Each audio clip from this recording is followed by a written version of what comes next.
Hello and welcome to ArtCat. I'm Lee, nice to meet you.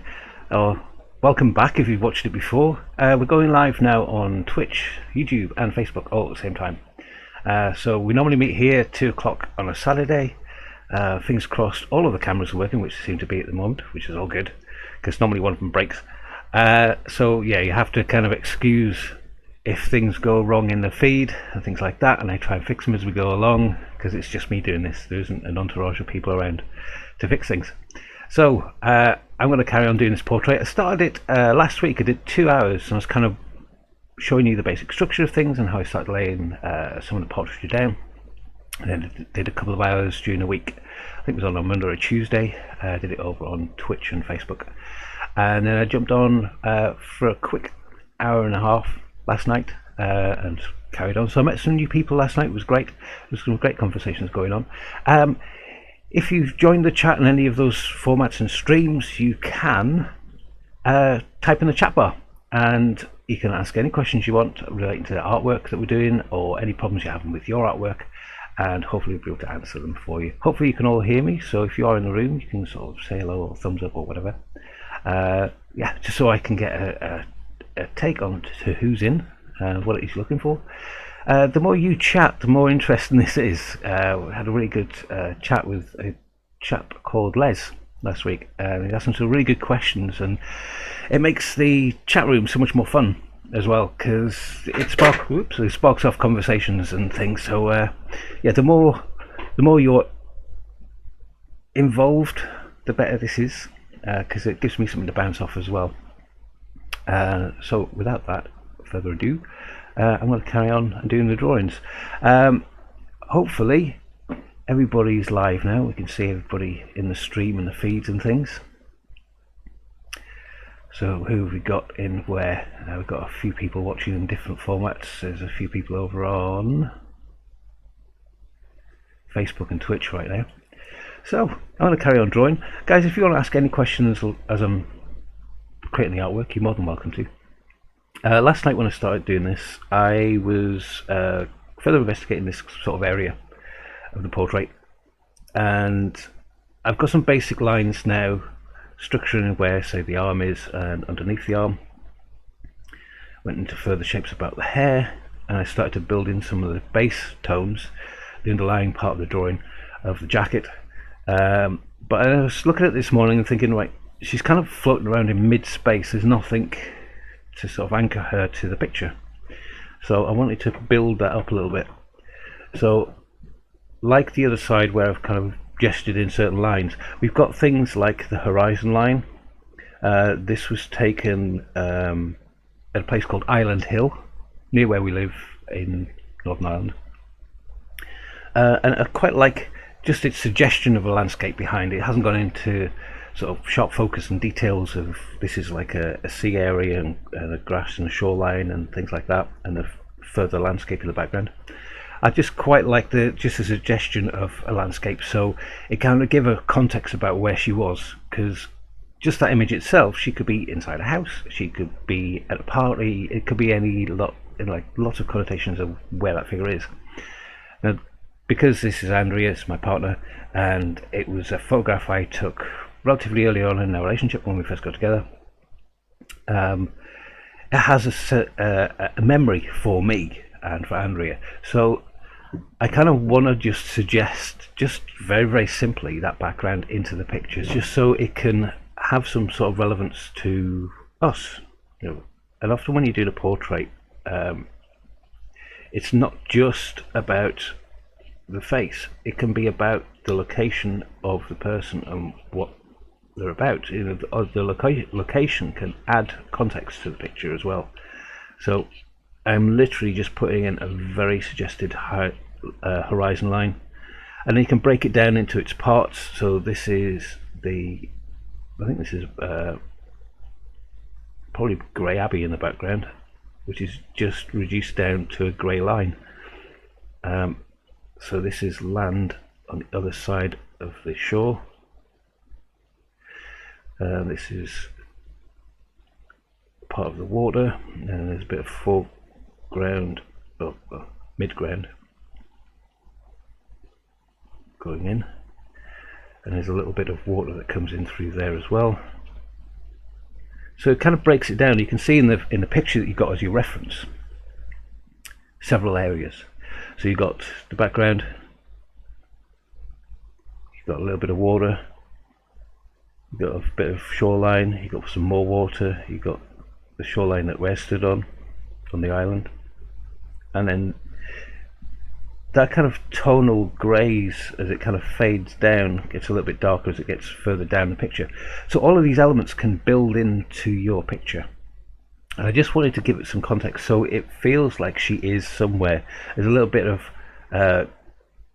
landscape just underneath her arm which will have a relevance to this side, so it then creates depth. It pushes the figure forward a little bit. So I hope that all makes sense.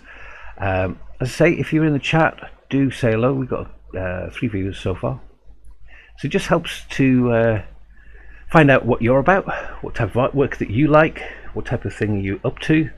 It doesn't necessarily have to be like my artwork or my particular genre of artwork. I'm quite interested in lots of different forms of artwork, so your particular slant on art, what you like about it, what you don't like about it, what it is you want to try and say with your work.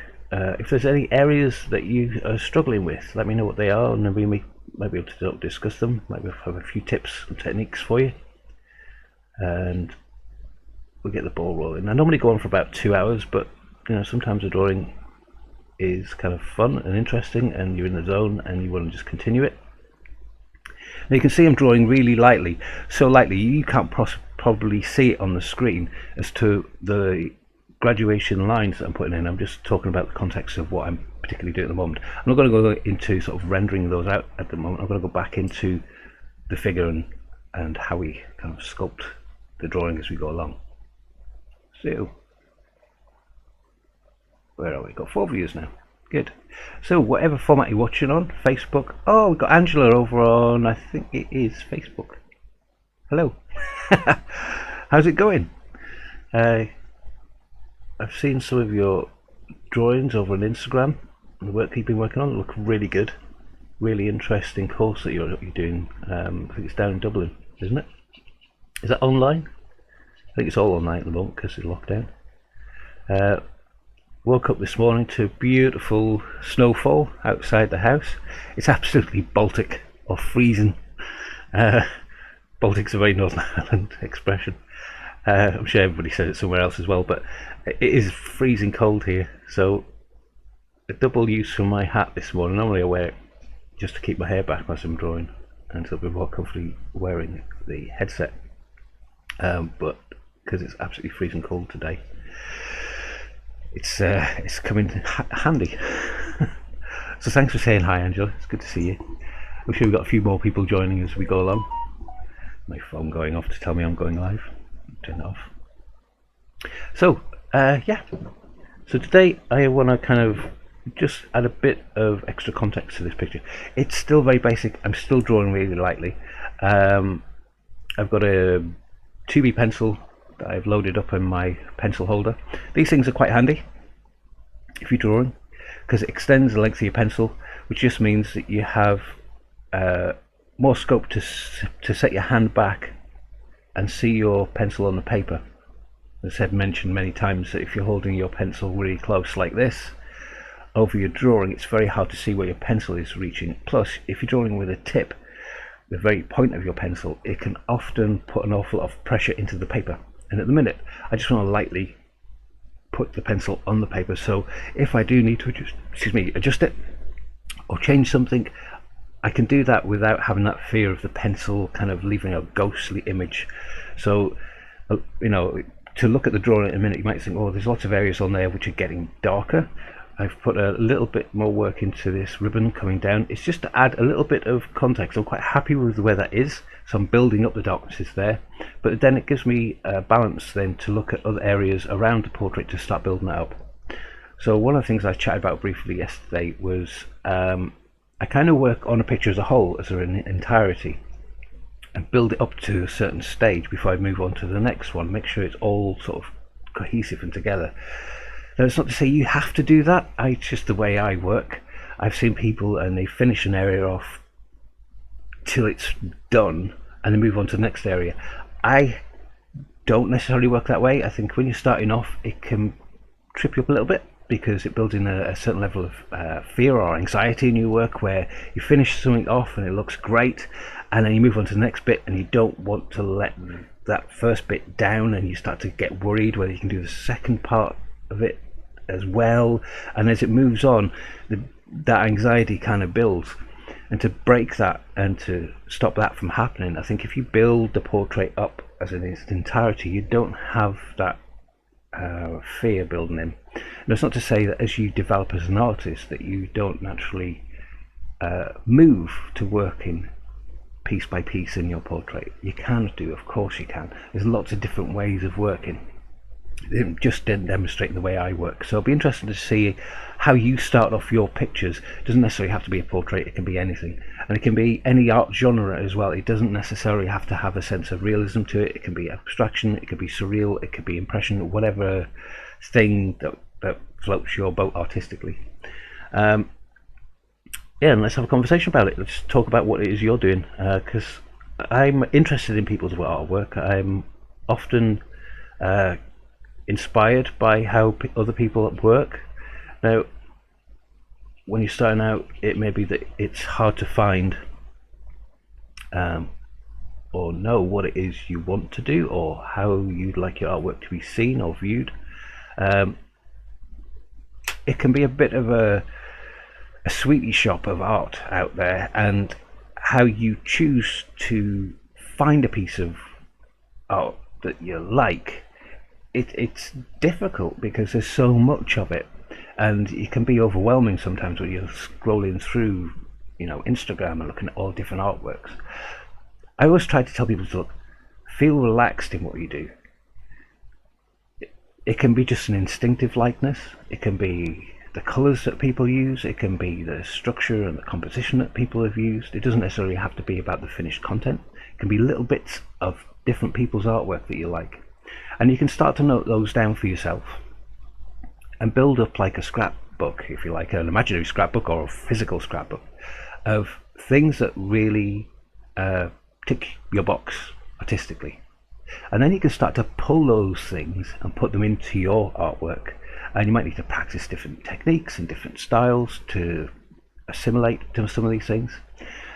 And that's happened throughout art history. You've all seen artists who are classed as masters, but if you follow them back, they would have learnt from somebody else who would have learnt techniques and tips, etc. And now with the internet, we've got this great resource where we can be exposed to so much art. And that's why I said sometimes it can be overwhelming because there is so much stuff out there. But you can still put it through your own filter. You're the artist now. You get to choose what it is you like, what it is you don't like.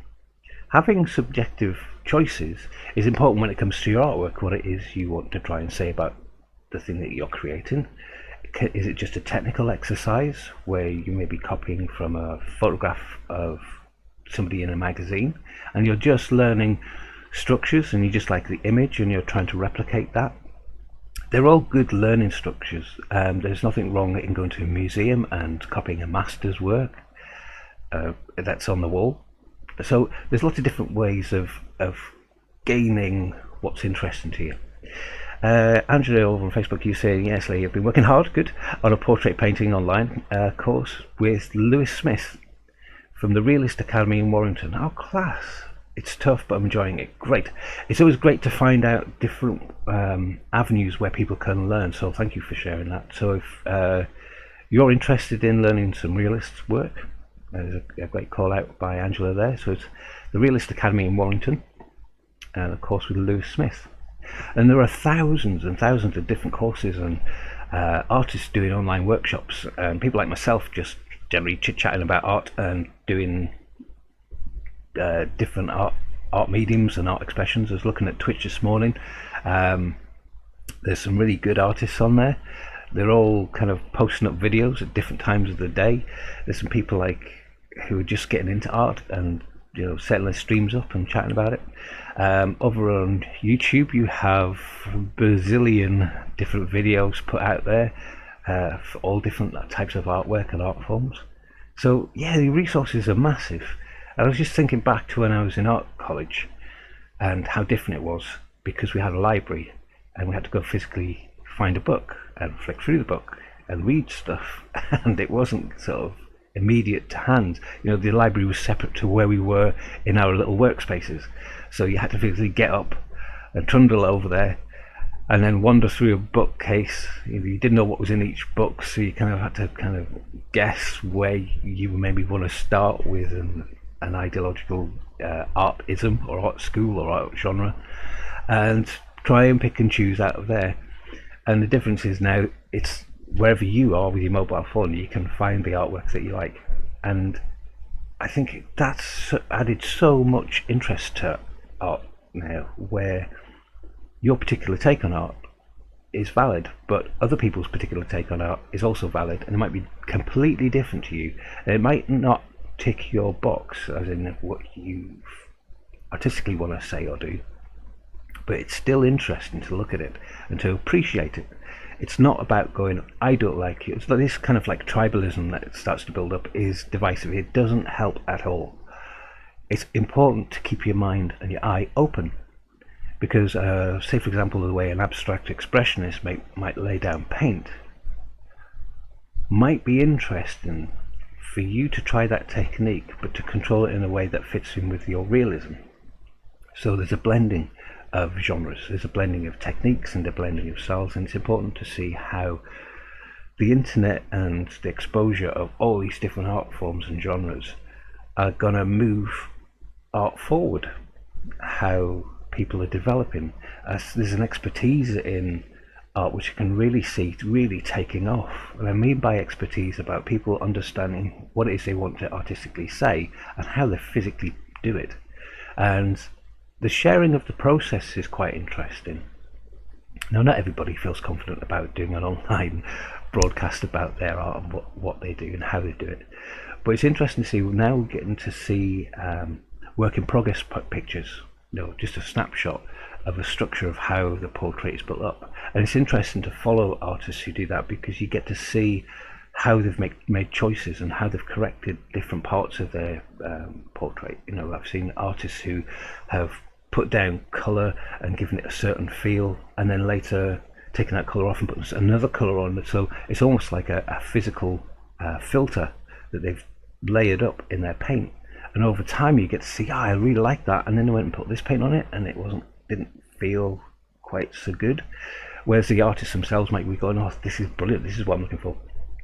So all these different kind of elements in production of an artwork is interesting to look at. So yeah, that's what I'm kind of thinking and chatting about today. But I really appreciate that, Angela. Thank you for sharing that. It's really good to see. Where people might be saying, okay, I'm just learning, I don't want to share my work, I don't want to share what I'm doing. It's interesting, I think, for students to see that process ongoing, to see what other people in a similar level, a similar level of experience, to see what their peers are doing. Certainly in uni, when I was in art college, learning from my peers was one of the most valuable assets to doing art, because you didn't always get that time with a tutor. They were busy, they had lots of different elements to their courses. They had maybe 3 different years to consider, and obviously you've got final year students. If you're a first year student and you're trying to ask a generic question about an art form or a process to an art tutor who's busy dealing with final year students who are preparing for their shows, etc., they didn't necessarily have the time to sit down and hold your hand and spoon feed you through it. You had to kind of find out that information yourself, and often that information was sought from your peers, your fellow people who had maybe found out the information, were willing to share it. And the sharing of knowledge is important. Often you see, what used to happen is you get 1 or 2 people who would find a technique or process and then become quite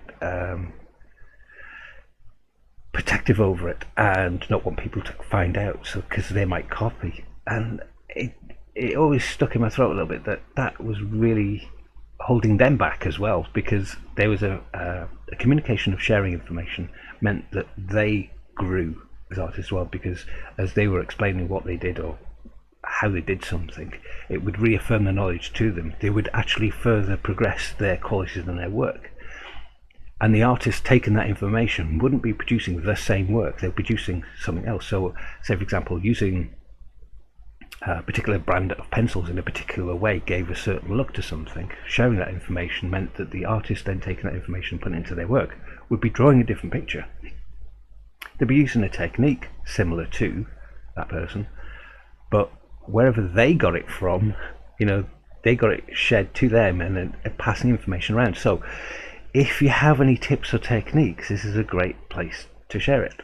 And what I'd like to try and encourage you is to kind of, when you come on, if you've got a tip or a technique, or if you know of another art resource or another podcast or another broadcast or chat about art and you want to share it, please do, because I think this really helps to build our experience. And certainly I'm open and constantly learning about art.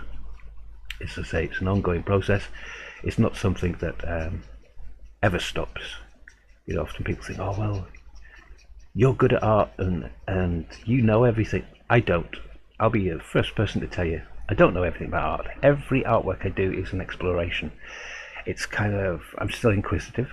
I still have the same pitfalls and doubts and problems and issues, but as you build your experiences by an artist, it's how you tackle them that's different, and how you build up your knowledge bank of going, okay, this hasn't gone right, but don't panic. What do we need to do to rectify it? Sometimes you need to go away from your artwork to get perspective on it. I mean, I don't mean physically leave the studio, but I mean to get a different perspective on it. Sometimes you need to break from actually doing it to reflect on what you're doing in your artwork and what it is you want to say about it and all these different elements. Certainly doing this over a period of time, over a few days, it's helped me to see where I've needed to change and move things. Now last night when I was doing this, I was looking at this particular flow of hair, which was way down here somewhere, and I thought I'd had it in the right place, but when I started to look at it in context with my reference picture, I was noticing that the curves that were coming down weren't quite in the right place because they weren't meeting the same other objects. So I knew I had to shift them, and adjustment in your work is important. We still have this idea that you have to be perfect and do the right mark in the right place once, and then that's it. And if you don't do that, you're a terrible artist. That's not true. You'll find artists throughout art history and current modern artists now, some people who are amazing at art adjust their picture as they go along. It's part of the process. So to take that pressure off of yourself, that you, as soon as you put your pencil on the paper, it's probably going to be in the wrong place. And if you build up that flexibility in your artwork that you can adjust it, or you do more research into the subject matter, for example. So if you're doing a portrait, to start to understand what it is you're looking at. What I mean by that is the structural elements of a face, understanding the anatomy of a human figure. If you wanted to capture a certain realism, how the body actually moves and works. So research can sound like a cold word, but it's actually just an exploration of searching out knowledge, and it all feeds back into doing what you do. You can make choices. You don't have to be slavishly following a photograph. You can add elements to it. I mean, if I wanted to, I could put a flying duck in the background, or an airplane, or anything. Let your imagination flow with it, that you can build things in. Even if it's a sense of realism, you can add elements to your portraiture that can build the story about the person.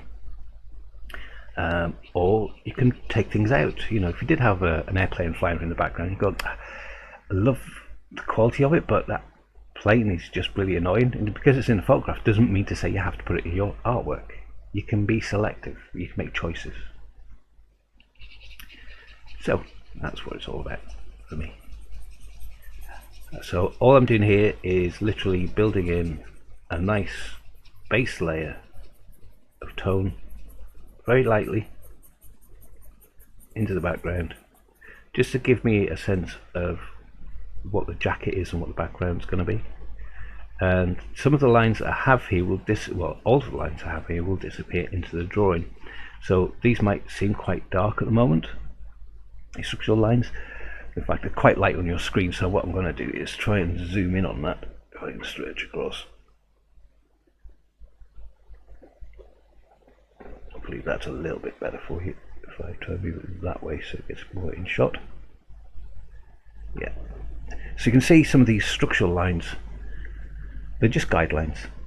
The guidelines to tell me where this arm is, where it is underneath the arm, this fold of material. And I start to draw sort of shadow shapes and sort of boundary lines for where those shadow shapes are, or the highlights and things like that, or the negative spaces in between objects, just to help me figure out the form of the drawing. I was chatting to somebody last night that when they're doing their drawing, they have that problem of overworking areas that don't look quite right, and they've maybe worked an area in their drawing to a more rendered finished point, but it doesn't look quite right because maybe the structural element of their drawing was done and they kind of rushed ahead, and there is this urgency to when you start something to get it finished quick so you can just start with a breath because the pressure is built up over it. And that's why I think it's quite important to take your time, to take that pressure away from a drawing and let it take as much time as it needs to be done. You will naturally get quicker as you go on because of experience. It's not to say that you won't make mistakes along the way. You will. I did in here. Remember I was talking about the hair that I had to readjust. Because your eye kind of assumes certain things, even though I'm trying to be more analytical through my drawing as I do it. Maybe part of doing the broadcast and drawing at the same time and chatting at the same time takes my concentration away a little bit from the drawing. That I need to readjust my view when I look at it. So that little bit of time away from the portrait each day, when I come back to it, I sit down before I touch the drawing with a pencil. I'm sitting down and I'm looking at it. I'm just looking at over everything, going, okay, let me play that sort of compare and contrast. What works, what doesn't work. How does things move and flow? I'm starting to get the shape of the hair that we've put in. Talked about the abstract shapes like the triangle here over the shoulder. Is that triangle similar to the triangle in my reference? So I'm not worried about the bits of the portraiture that I'm creating. I'm breaking it down and I'm playing a spot the difference as I go along. I'm starting to see there's like this curve that's built into this hair here which is straighter, so I know that when I do this I can maybe readjust this line at this point because this shadow looks like it's bending in. It doesn't, it goes straight. So I go back in my rubber and I take a little bit off. So it's the adding and taking away, and there's a lot of it to begin with, and as it goes on there's a little bit less, and then there's a little bit less, and there's a little bit less, and then to the point of where you are getting towards the end of a portrait and you are making more definite flourishes like highlights and real deep elements of sharpness, and it's just a little tiny tweaking bits, and that's a stage that when people maybe drop into the chat or drop into the viewing of a live broadcast like this, they see those little flourishing elements and go, oh my god, that's really good, he just walked up there and did that. But at least over the period of days that you've seen the different broadcasts, you can see that that's not it. It's a case of putting marks down. Is that in the right place? No, I need to move up, I need to move down. And if that's the level of adjustment in the picture, it takes the pressure off an awful lot. I got Vicky Thompson over on Facebook. Hello, good to see you, thanks for dropping by. Again, if you've got any questions, if you want to ask about the work, or you want to ask about your work, or you want to share information with people, please do. This is what we're here for. So let me just have a check to see who we've got where. Got 9 views now, that's great. So I'm trying to figure out where we've all got them from. We've got a few over on YouTube too. Good, hello. There's a chat bar on all of these different windows and social medias. I say windows because I've got 3 open at the minute. There we go. So yes, please do, type in wherever you are. You can cross over if you want and jump between platform and platform, and talk about your work. Figure out what it is you want to do, how it is you want to do it. Listen to. I jumped on last night because I was. There's a really good over on Instagram. Daniel Ferguson Art. I want to give him a shout out, and Emmanuel. They have this kind of. It's two artists, really good guys, really good painters, interesting painters, interesting art forms, and they have a good conversation once a week. It's like a couple of guys just having chit chat about art and all different types of things as well. They don't call it a podcast, it's just two guys having a chat about artwork, and it's really informative, it's honest, it sparks you to think about different things, and I really enjoy it. And I tuned on last night because I thought, I'll catch them live, because they do it live and you can, obviously like this, you can send a little comment, and the conversations are always interesting. And they did it, and one of the cameras didn't pick up sound and stuff like that, and it stopped, and I thought it'd finished, because sometimes if the internet crashes, there's no point trying to do one of these things, and I thought it'd finished, and that's why I jumped online last night, and then found out that they'd got live again, and so I watched it on catch up this morning, and it was really interesting conversation, because it wasn't so much about art, it was more about the internet and social media and how people looked and viewed about art and made comments on different things, and it was really interesting. So if you can, go and check him out on Instagram, give him a like, look at his work, look at how he develops his work. But yeah, it was a really good, interesting podcast. The other ones you can look at, I've mentioned them before. There's a guy called John Dalton, and he produces a conversations with artists called Gently Does It. You can check him out. Dell's Curator, it's over in Canada, and she interviews lots of people from all different art forms, and that's what's interesting. These people are not just sticking to one particular art form, they're looking at different artists for different reasons, for different ways they produce their work, how they work as an artist, what their issues they have in studios, and often they're very similar to the issues that we all have in our artwork. It's just they tackle them in different ways, and looking for different artists' answers to their curating their work, or how they put their artwork out there, or how they produce their work. The problems are all very similar, but how they tackle them can be quite different. So you can then pick and choose as to what answer is relevant to you and try it out yourself, and you might find a new way of doing something, and it's interesting to share it. So yeah, as I said, please share it. Putting this out on different formats is interesting, because I get to see how people interact with art in different ways, and how people watch art in different ways. And because I work in a school as an art technician, I've realised, because I used to teach as well, I used to teach up to degree level of foundation art in a college.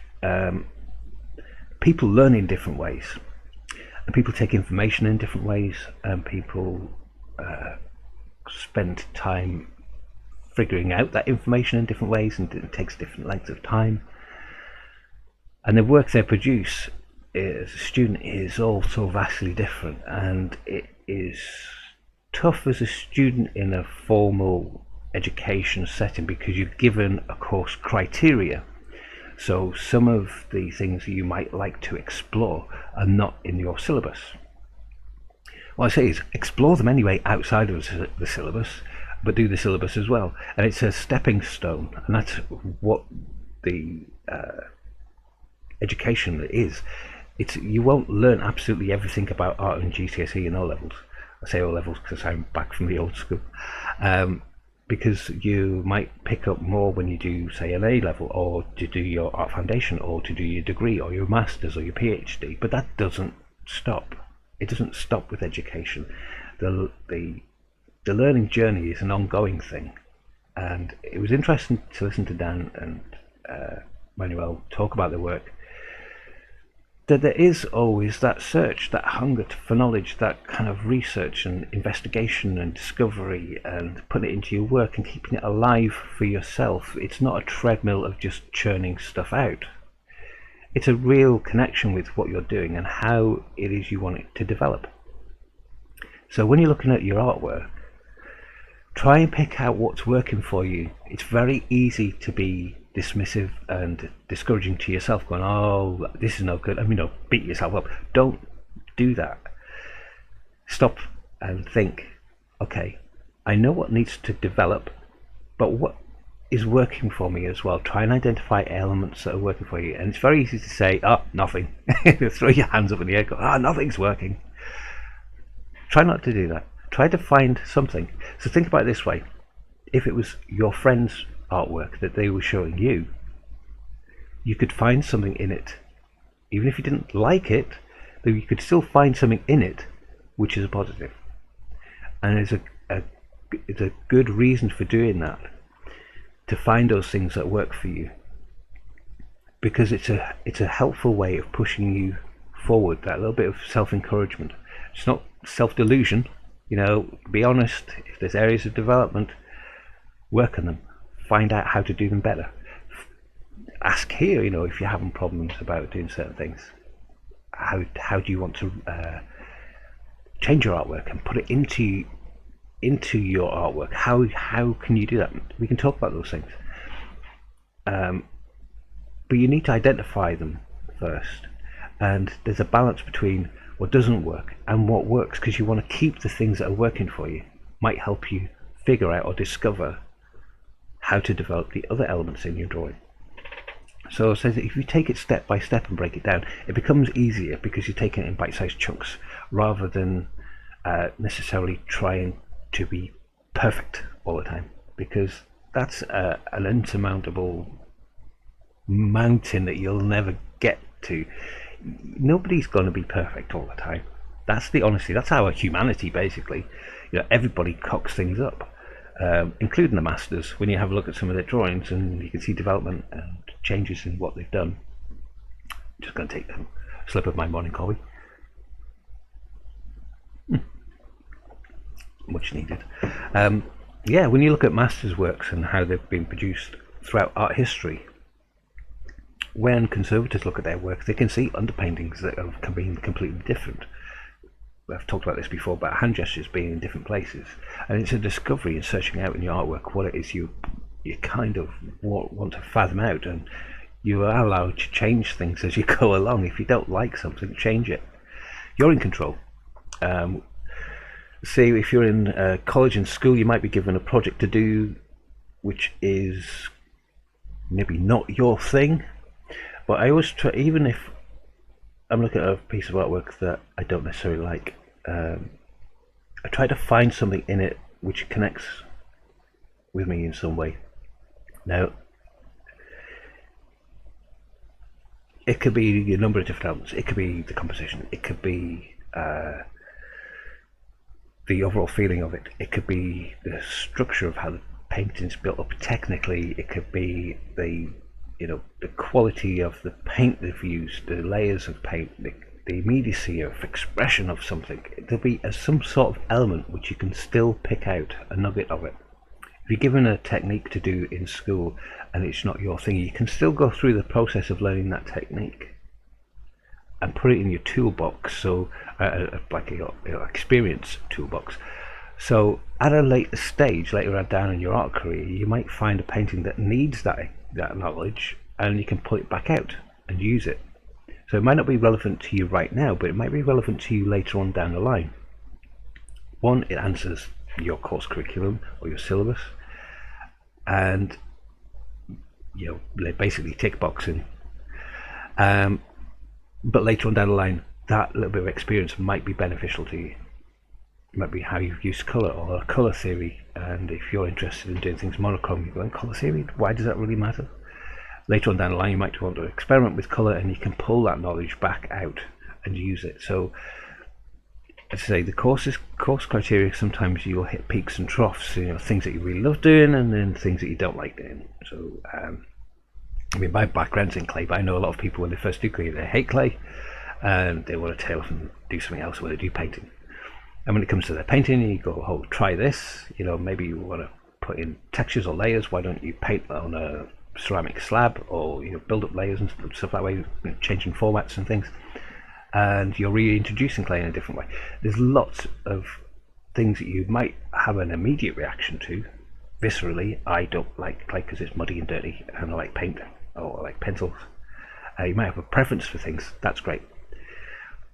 But you need to be aware that you can try all these different elements, because they might build a stronger body of knowledge that you can pull on into your artwork.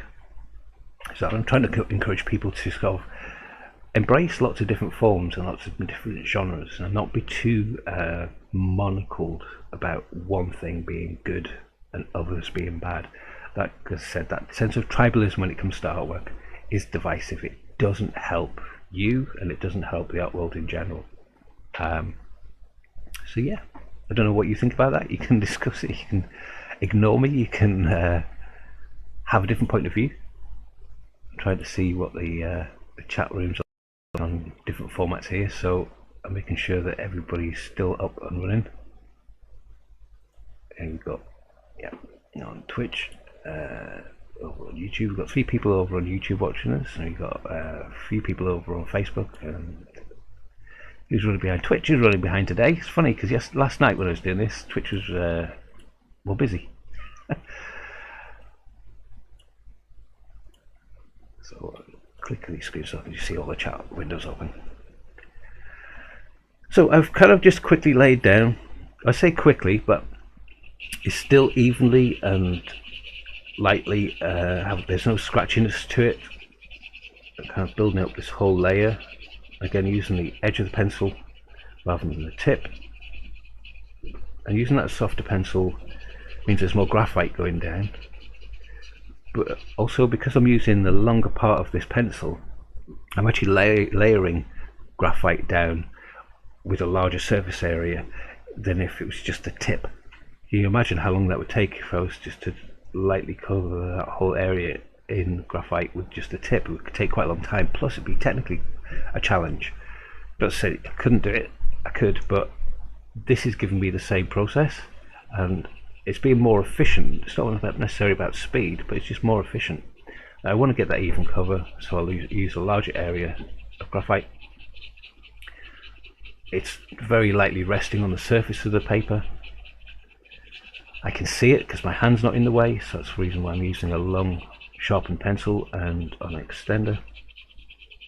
And I'm actually concentrating on the paper and the graphite layer sort of slowly building up than I am worrying about my hand. Now, it only takes a little bit of practice to build up that technique and a little bit of confidence. So rather than drawing anything particular, you might want to just experiment on a piece of paper and just try layering down a whole area rather than just maybe a tiny little square. Try and lay down a whole area of a block tone, because it's a good technique to learn that you can build up sort of a base tone like this with either charcoal or even if it was a wash, if you're painting, or if you're doing charcoal or pencil, and then you could carve into that highlights as well, and you can build up a very expressive portrait using those techniques about just laying down large areas of tone and doing it very blocky first to begin with, and let the image slowly emerge from it, and then you can choose what it is you want to tighten up or soften or become more dark or more light. You can really play around with it, and it gives a real three-dimensionality to your work. It really starts to pop off the page. It starts to give that illusion of something is physically there in the space.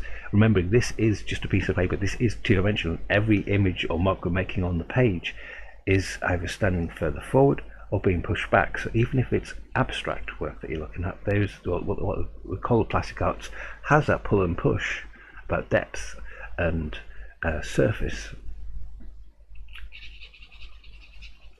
When you look at these drawings up close, or when I look at artwork like this up close, I'm often amazed at the abstract quality of the marks. Always, for a distance, gives the illusion of detail, and what you're actually looking at is a paint texture or a brush stroke or an effect of a layer of pencil. It's very seldom so highly detailed that the element that you're looking at is undeniably the object. It's often when you look at them up close, you've got just a suggestion of a light will inform, say, what an earring is. So you think, for me, is go with a pearl earring.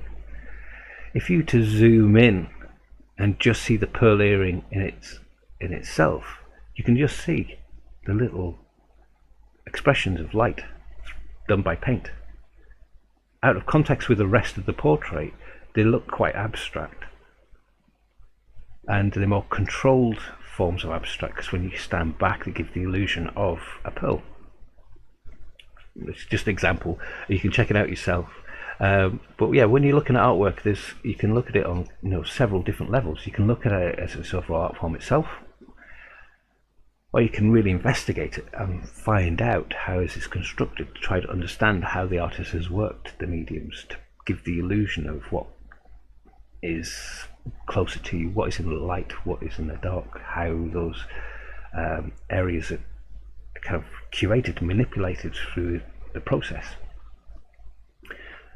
It just builds to a knowledge, and start to build up your own knowledge bank of what works for you, what doesn't work for you artistically, and then try them in your artwork. Don't be afraid to literally have a go at doing it yourself. So I've got some good structural marks coming in here now. Start to understand that this is a little bit darker, because this is a highlight of hair, so I need to put in a base tone underneath that.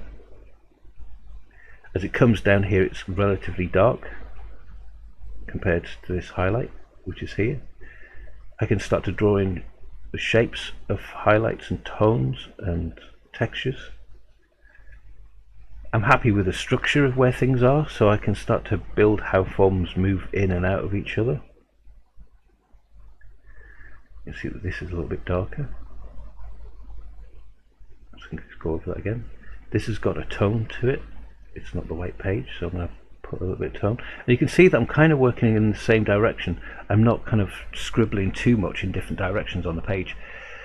It's because doing that you'll cause your picture to have textures. Now, artistically, if that's something you wanted, fine. If you're doing it with an awareness and a reason for doing those things, that's okay. I'm not saying you have to do it this way all the time, but to start out with, I don't necessarily want lots of different textures building up in a surface which is soft or has a small gradient from dark to light.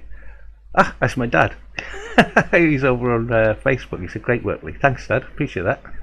I love it when family drop in. I had Ethan on the podcast last week. And it was great to have a chat with him. In fact, I think we were doing it on Monday or Tuesday, and it was, for a long time, it was just me and him on Twitch having a family conversation. So it's one of the things I like doing this. Is it is natural. It's not performed. It's not a case of where I know everything. I'm going to tell you now, I don't know everything about art.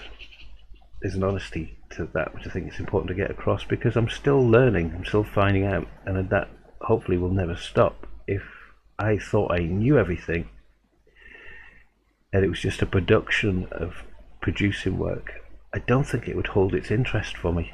One of the things I like about art is that you can move around what it is you like and what you don't like, and how it is you've got to do something, because the combinations of all these different forms and artistic expressions are so vastly different that it's the combinations run into the billions. How you can take this and add it, that technique, and add it to this technique, and looking at this form and this structure, and how you can put all these different things together, makes art interesting. And you can see what's relevant to you, what's not relevant to other people. From that, I want to talk a little bit about if you're taking your work further forward and you're putting it out there, and you're wanting to sell and, you know, make a living from artwork. It's about finding your audience and finding out whereabouts your work sits and fits in the art world, and how you can build an audience for your artwork. As I said before, the internet has been amazing for that, because it's opened up doors that even galleries couldn't have opened before to a viewing public. You know, the exposure to the world means that anybody and everybody can see your artwork, but it's about where you necessarily curate it, where you place it, how it is you want people to view it. So that comes again, as I say, this is research. It's not. It is a gathering of information. So where you look at the things that you like. So, for example, there's one, I've mentioned this before, the beautiful Bazaar magazine has a wonderful range of really surreally interesting works that are done by people from all over the world, and it was a lovely curation of artwork, and they've had different exhibitions. I think they're based over in Australia, and their audience that they're looking at, you're looking at those artists, but when you investigate those artists and you find out where they show, and they might be showing at a particular gallery, or they might be showing online on a particular website. So, for example, like Saatchi Art, or there's a billion others. You might have a few examples of that yourself, and if you do, please share them here as well. Tell us about them. These different platforms that show art and sell art for you. That might be a place to go. It might be a place that you develop your own website and you want to sell it there, but you want to direct people to it. Then how are you going to do that? If you use Facebook advertisement, we'll see how other people use Facebook advertisements to drive people towards their website to purchase their artwork. Do you license your artwork out? So say, for example, interior designers can do prints of your work and use them for hotels and things like that. Or I had one of an artwork that I did for a TV. Well, I did the artwork myself because it was a self-portrait. It was for myself, and then I submitted it for a TV show called Show Me the Monet about 10 years ago. It would have been about 10 years ago. It was on TV now. And what was interesting about that artwork is it took on a little life of its own. The artwork sold to a celebrity chef at the end of the TV show, and which is great. But it's always been one that's been popular with people because it just has been interesting to people. Like, why the hell would you draw yourself as a black rabbit? What is that about? It asks a question that I get asked an awful lot. And then out of the blue, it was early last year or midway through last year, a company got in contact with me saying they wanted to use that image for a theatre production of Harvey. Now, Harvey is an old black and white movie about a 6-foot rabbit, and the guy who sees the 6-foot rabbit, everybody thinks he's gone bonkers because nobody else can see it. But they're doing a theatre production of this, and they're doing it in Paris. But they wanted to use that image as the poster for their theatre production, and I was like, that's amazing, brilliant, yes, go and do it. So I was able to license it out to them, license the image and give them rights to do that. So you can make your artwork available to lots of different formats. If you're curating it and it is just purely for exhibitions, for gallery shows, you're working with a gallery, then you have to curate your artwork in that way. And it's interesting where the art market is now, not understanding just how to do artwork, but further about what the art world and art business is, because that's really constantly changing on a really fast rate, day by day. You can see people and how they promote their work, how they use certain hashtags, how they talk about their work, building confidence about how you actually talk about your work. So yeah, there's lots of different aspects to it. And it is interesting. It's a huge learning curve. You try things out, they don't work. You try them again, they don't work. You try them for the third time, they work. So it's having that tenacity about just keep going. Don't worry about not selling out all of your work in a show straight away. That's going to take time to build the audience, to let them know who you are, what you are about, what your artwork's about, what the interests you are as an artist, what direction you're heading, going into, because people are generally inquisitive and they want to know about you as an artist as well about your artwork.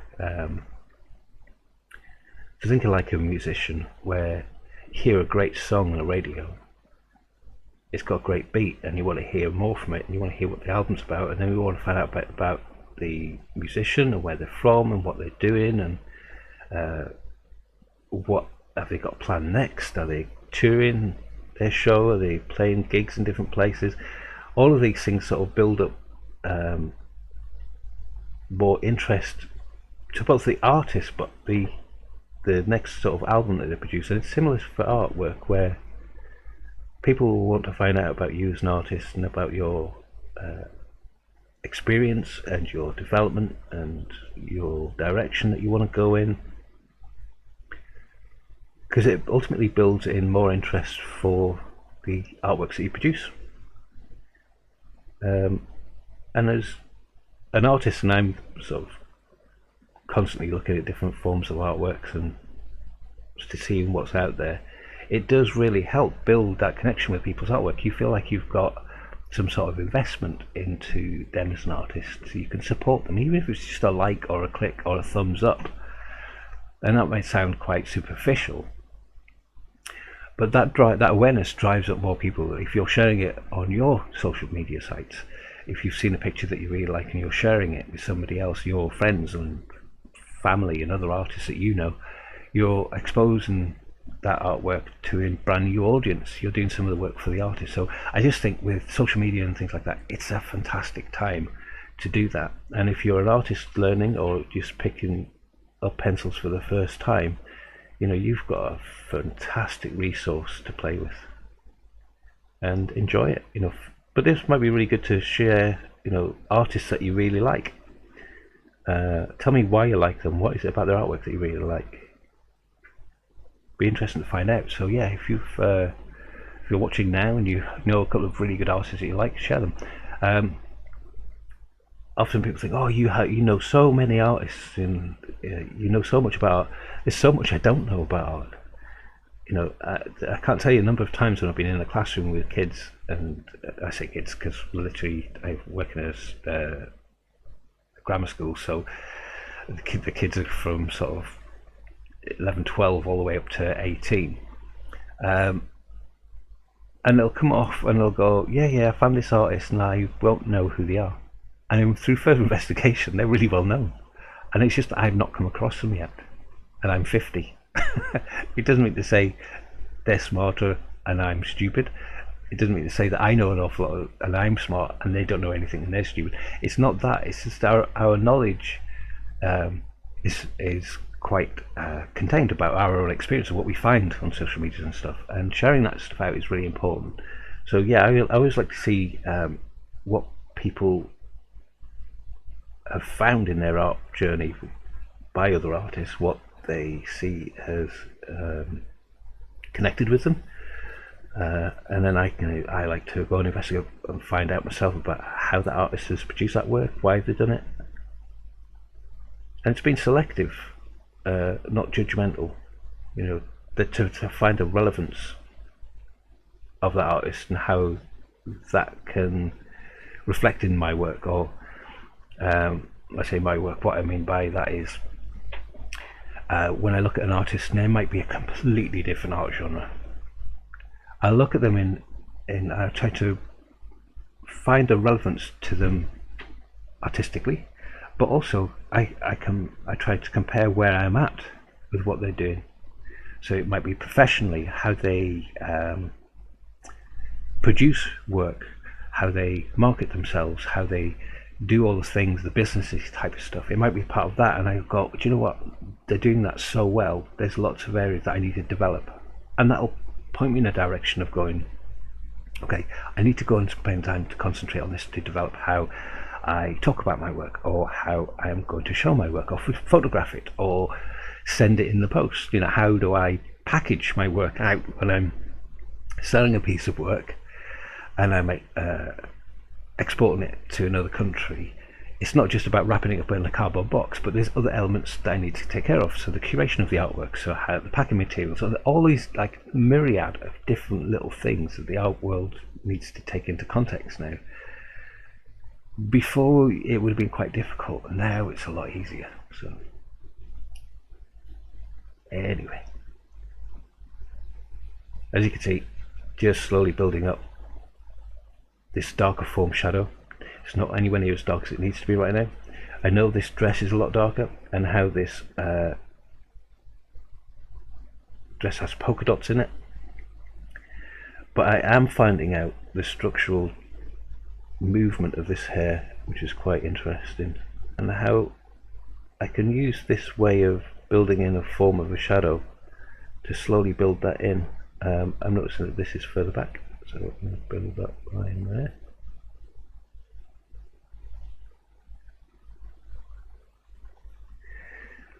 It is quite dark down here underneath the hair. It's quite dark in the shadow. I was looking over on Twitch. I found it really interesting that they've got like a marathon session of Bob Ross, who is not alive anymore, and we used to have a back in the 70s, I think it was Painting with Nancy, and it was like an art program, and she painted in the same way. And Painting with Nancy was like the English version of Bob Ross, and I was interested to see how popular their painting, their explanation of artwork is. And it's not necessarily they're talking about it in an artistic sense or the understanding of the art form or understanding. It's literally so honest that it's very accurate in lots of ways. It's totally imagined. It doesn't have any sense of the realism. They look real places, but kind of, it's kitsch in a way, but kitsch is quite fashionable at the moment.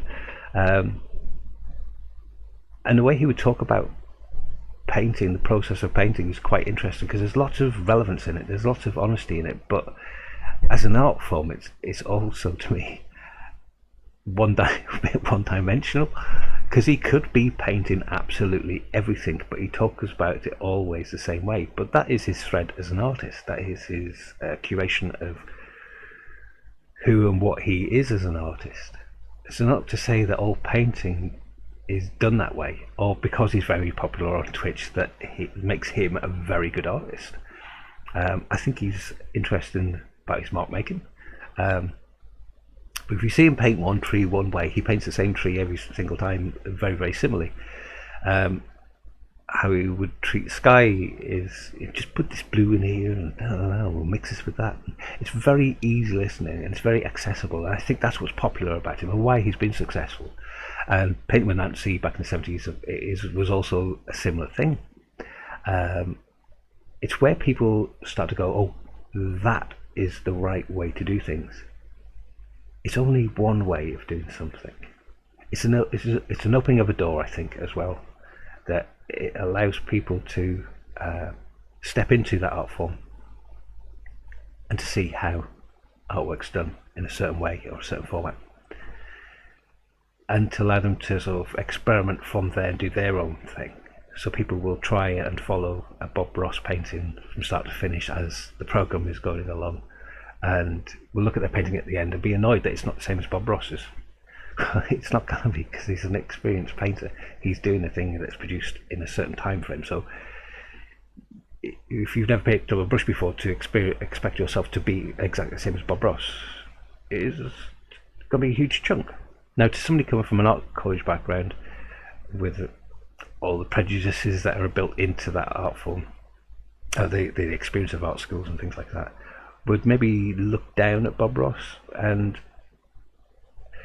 I don't look down on him. I get frustrated by him sometimes when I'm looking at him, if I'm honest, because how he will talk about artwork is great as an introduction, but there is way more to it. And I think it's hard because those programs were made ages ago, so it's hard to be reflective on something that's already been done. It couldn't expand upon itself now. You don't. There isn't a Bob Ross out there in our current art form and art world. But there's further elements that he could be talking about to help people start off painting, and they didn't do it. Though it might be just the format of the program was done that way, and they just repeated it over and over and over again. But it's obviously popular with people, and I can't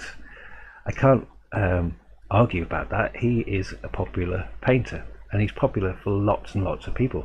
And when it comes to your audience, we can't be too precious that people will like artwork and art forms from all different manner of styles and backgrounds and how people do art. You go into somebody's home and they've got a bowl of fruit that's been painted by a 5-year-old, and then next to a painting that spent thousands on. Well, that bowl of fruit painted by a 5-year-old still might have an awful lot of artistic importance, because it might be done by their child who's gone on and become a famous artist, or it might be just their expression of understanding what light and form is at a very young age, and it visually looks interesting as well. So how people select artwork is subjective, and you can't do one artwork which will answer everybody's artistic taste. So when you're doing your own, you have to be honest to yourself. What is it you like, and kind of stick to that. I think people who kind of chase a sale through their artwork, constantly trying to chase commercial sales, always hit walls. They might be doing really well at one particular time, and then suddenly it'll stop. And because they've gone off in one direction only, they find it very difficult then to find another avenue. I think artists who do particularly well might really develop their technique and their process and their artistic voice, and implement things that they want to say artistically into their artwork.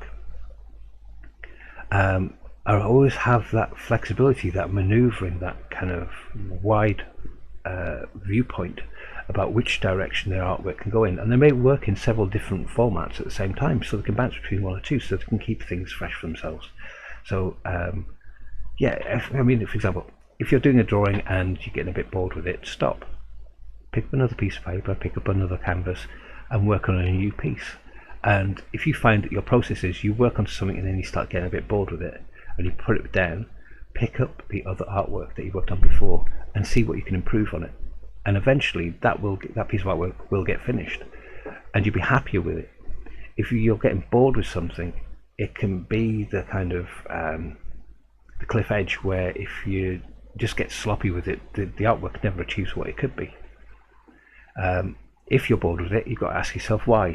What is it about that you're bored with? Is it the process that you're doing? Is it the actual content of what you're doing?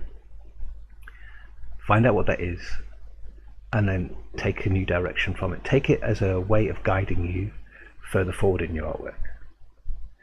Now, it's not to say that sometimes, like for example, if you've got a large tonal area to block in, that can seem quite dull and not quite as juicy as doing the finer details. But if you start to make friends with processes that you understand what it is you're doing as a stepping stone, it can build up a resilience that, yeah, this might not be the most interesting thing in the world to put a large area of tone down,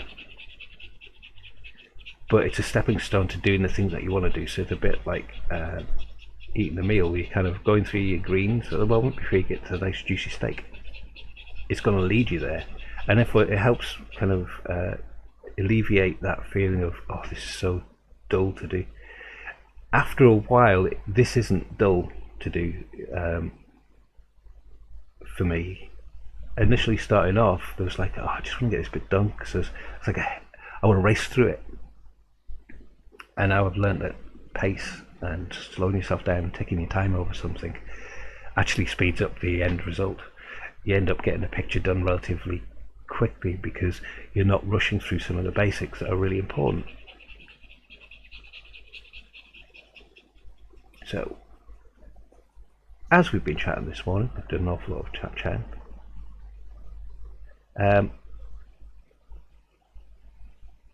I've managed to cover quite a large area of that portrait with the tone. I've started to lay down some of the suggestions of background, and you start to see where this is here. And I'm going to lay this tone down again of the foreground.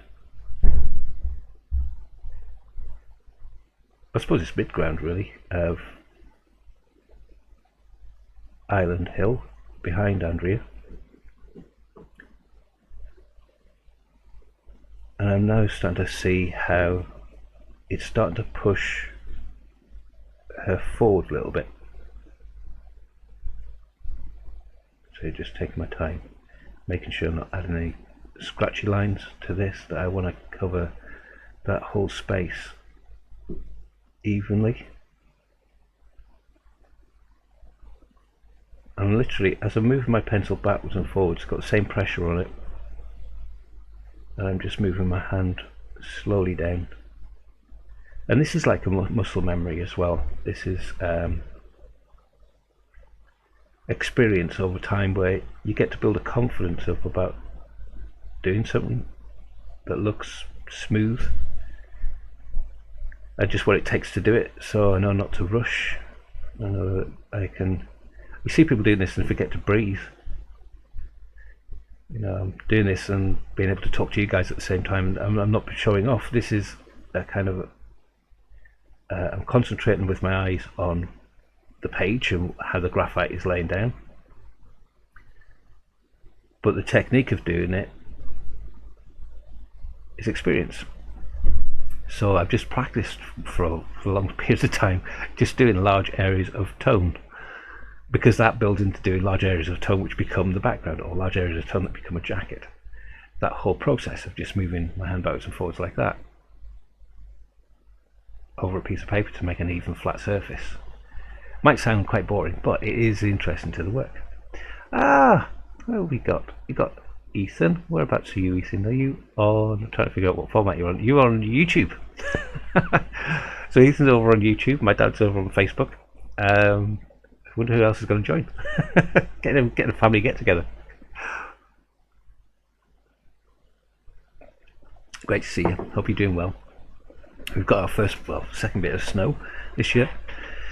I wonder if I could show you a quick glimpse of outside. It's not massive amounts of snow. When you hear about people being snowed in sort of Canada, there's like 14 feet of snow. We get like an inch and everything stops. I'll just flick this camera around and hopefully you'll get to see a quick glimpse of the snow outside. There we go. There's our back garden. So that's what we've got going on today. And up there are the trees. Spinning back around to the studio. Oh, there's a portrait I'm also working on at the minute. It's a portrait of Julie. It's one of the mammalian series. So yeah, we got snow. Here we are. Back to the studio. It's quite nice. I'm looking forward to seeing how the cat's going to get on outside. Yeah, I'm on YouTube today, Ethan, over on Facebook. Yeah, it's pretty. I like a bit of snow. It's been raining for ages, and it's just a bit depressing after a while. It's so grey. I've definitely got kind of a touch of seasonal adjustment disorder. I hate the winter time sometimes, but then occasionally you get a snowfall and it kind of lifts you up a little bit. But I am a bit more of a sun bunny. Andrea's the opposite. She loves kind of the winter time and dark nights and putting a fire on and hearing the storms go out and outside and getting cozy. So we kind of we balance it out with each other quite well that way. So yeah. So, got this back in the studio now. Just zoom that back out a little bit, so you can see without me being there. So look, I know there's a slight delay between these different formats. So there we go. Is that right? I think that's okay. So you can see this kind of graduated, hinted step of, move that back out that way a little bit, of the background start to come in. Right, at this point, this can seem quite disconcerting to an awful lot of people when I do this. I'm going to use a brush, a soft brush. This is called a mop brush. You can use blusher brushes, not ones with makeup on, but you can pop down to a pound shop and get a cheap blusher brush. It does the same thing. I'm going to lightly pass over the whole thing and it will soften it down. It's basically going to lightly push the graphite into all the little nooks and crannies of the grains in the surface of the paper, so it'll feel like it's got a little bit more solid, but it's still very light. It's still enough that if I wanted to, I can rub out and shift and build upon it. But it's just going to add a little bit more solidity to the whole portrait that I want to do. In fact, before I do that, I did notice that this piece of hair at the back is a little bit darker, so I'm literally going to do the same thing as I did for the background there and just slightly fill this whole area in a little tone darker.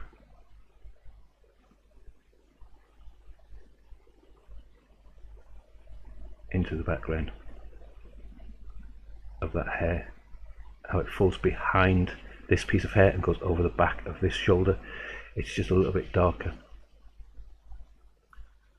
So often when things get darker, they are receding.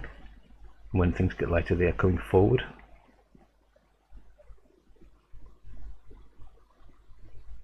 Now that's a guide. It's not necessarily the whole truth, because sometimes we might be saying, well, if everything's dark back there, everything's light back here, why isn't this bit light? Because it's the closest thing to you.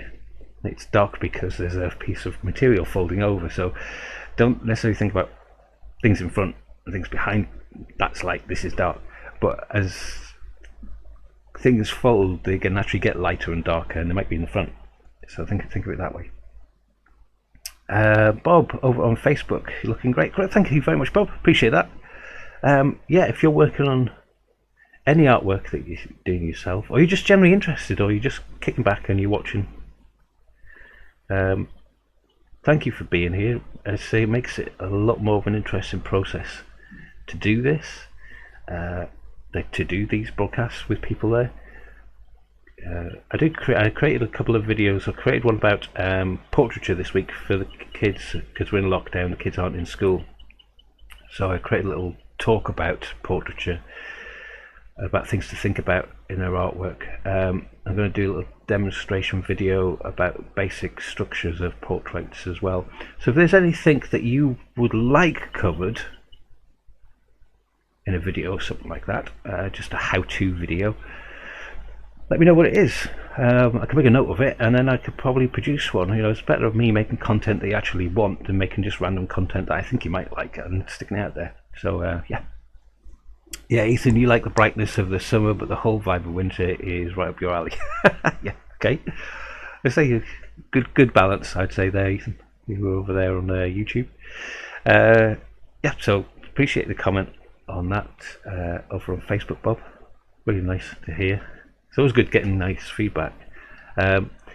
This is something to think about. Feedback on your work and getting criticism on your work. You have to kind of put it through a filter of your own about what's relevant to you. So to say that, you know, somebody making a negative comment isn't necessarily always bad. It's not necessarily always good either. But if somebody doesn't like something, it's how you say it. And this is something that Dan Ferguson was talking about with Emmanuel yesterday over on his Instagram page, about just how people express themselves about their opinion on something. But it seems to be like a massive extreme one way, about having an attack on somebody straight away if they don't like something that they've done or something that they've said. You have to kind of, but as the artist receiving that information, you have to take it its relevancy. Sometimes people have an agenda, you know, it could be a troll. Some people just have, that's their trigger that upsets them. So you might say, I like blue paintings, and they go, I like pink paintings, why don't you do pink paintings? Pink paintings are all this, and blue paintings are bad. You're never going to please everybody all the time. Uh, AMG over on YouTube. You can't claim to be much of a fan of the sun. He turned redder than a toasted tomato. Yeah, Andrea's the same. She's a redhead and she has a terrible time in the sun. And so did my mum. She was redhead too. I still have a tan from over a year back. Well, at least you got a tan. In Northern Ireland, it's virtually impossible to get a tan. I swear, I never put on a pair of shorts, and my legs are pure white. I mean, literally see-through. My face, however, is out all the time, and it's getting a bit weathered. Getting that little bit of a sunny day is nice. You just fill up on vitamin D, get the rays in. In lockdown, that's why it's important to go outside. And I say that having not been outside. I went shopping. I do need to go for that sort of walk on a more regular basis. It is good for you. Build up serotonin levels and all the rest of it. I'm a bit of a home bird as well sometimes. I'm a real mix of stuff. So I do like this stuff. But if you don't, that's fine. But yeah, it's like I was saying, it's just about people kind of give your reactions or give their preference to things in different social media formats and places like that. You have to put it through your filter about what their objective about their viewpoint, and sometimes you can just accept it as their viewpoint and that's it. It's nice to hear about different viewpoints, but you do have to kind of filter out agendas as well, and that could be in the physical world as well. If you have a gallery show and you've got somebody you might not like necessarily the gallery that you're working with, and they want to have a dig at them, they might use a vehicle for that, and it's then not a thing about you or your artwork. It's how people say things normally comes from a bias, their own personal their personality. So you've got to take it kind of a holistic view of it. Stand back and just see for what it is. Don't take it personally straight away. It can be very easy to jump to a personal attack and think, oh, this is horrible again, horrible about me. They might just be doing that with hundreds of people. You kind of have to kind of push out what's not relevant to you, and it's hard to do to begin with, because everybody likes their work to make a connection, but it won't always make a connection.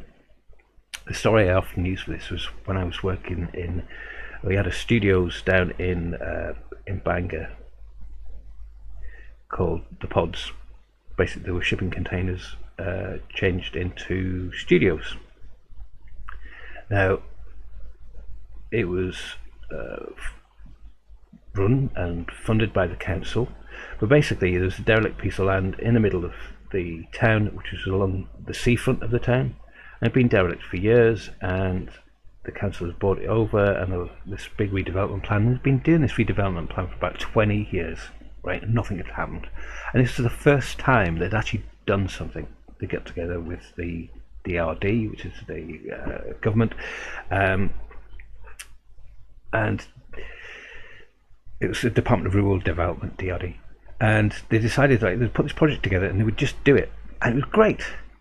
All of this area in the town was re-landscaped quite quickly. It was going to be temporary, so they used shipping containers. They could use these shipping containers and move them around if they needed to later on, after they were going to redevelop this whole area.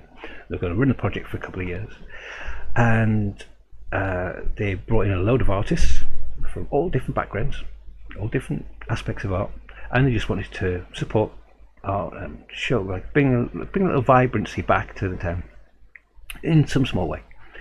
And the reaction of people was both amazingly positive, and there was other people who were amazingly negative and were pulling the project down whenever they could, however they could, because their agenda was just to have a go at the council, not what was actually going on in the town. And the fact that all of the artists working down there were individuals. They were starting out in their art practice.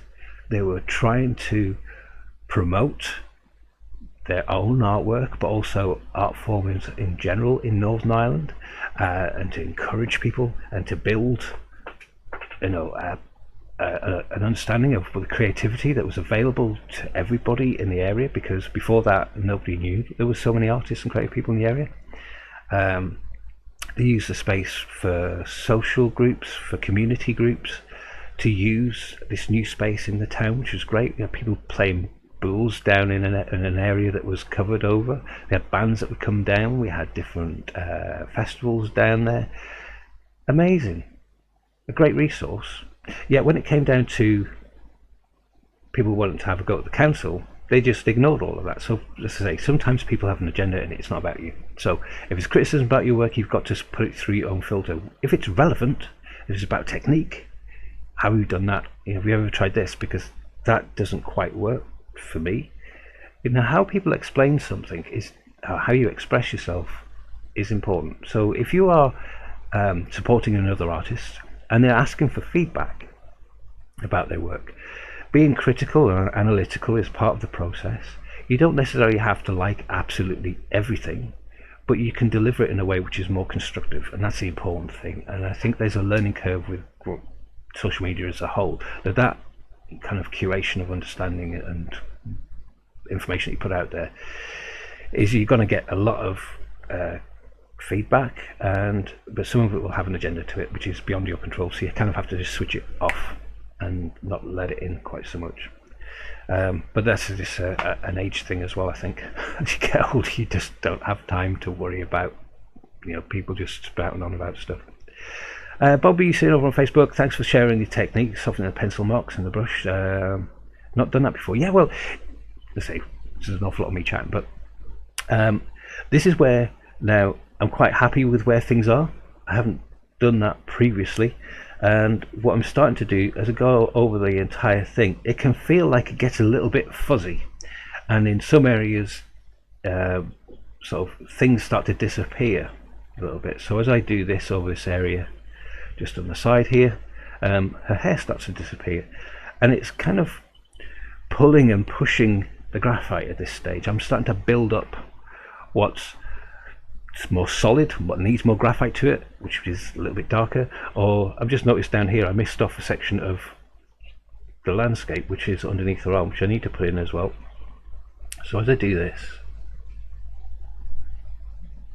I'm aware that in certain parts of it it's going to seem lighter. There's little highlight parts because there's light obviously falling behind the figure, and in other areas it's darker. So as it comes down the side of her body, it starts to get a little bit darker, but there is also a little bit of a highlight that's on her jacket. It gives a sense of form that the figure is rounded, so this might be a whole dark area, but there's a little slither of light as the light is falling and bouncing off from the rest of the world that is behind Andrea. It's also creating a little highlight down the side of her jacket. Now I'm not trying to put that highlight in or cover it up. I am literally just putting down a block of tone, and I can go a little bit darker as I go down here, but again, because I'm drawing lightly, I'm not putting any pressure on pencil. Now if I needed to lift off some of this graphite with an eraser, as I go on through the drawing, I can create that highlight without having that fear of the graphite being so heavily pressed into the paper that I can't lift it off light enough. So there we go. Again, on your screen it's quite light, but as you build up those techniques it can get more solid, a more solid feel to it. And again, excuse my soft blusher brush. It stops from putting too much pressure on the paper. Often I see people use the pencil stubs, like the wound up bits of paper, and they scrub the paper at this stage, and basically scrubbing the paper destroys the surface. So as they try to build up their layers on it, they're actually building it up onto a roughened layer of paper, and it kind of feels a bit scratchy and a bit messy looking. It's very hard to get that even graduated feel. Now there might be textures that you put in later that you can build up on, and that's how you maybe use your pencil. Always, when I say when you're doing your drawings or paints, have a separate piece of paper on the side and try and figure out what the texture is first, how you're going to render it. So when you move to doing it on your page, you've got the knowledge and experience of how to make that certain texture. How do you make a texture of a grassy area which is kind of mottled? How are you going to do that mottled look? There may be several different layers of application of different techniques that you need to do over the top of each other to create that. Figure that out first before doing it on your drawing. You just do a little tiny experiment and investigate how you can do it. So again, the investigation can be about the learning process of a picture, about how you do certain things and how you render certain stuff, about what needs to be hair and how do you do hair. You know, hair isn't streaks of lines. It's often variants in shadows and things.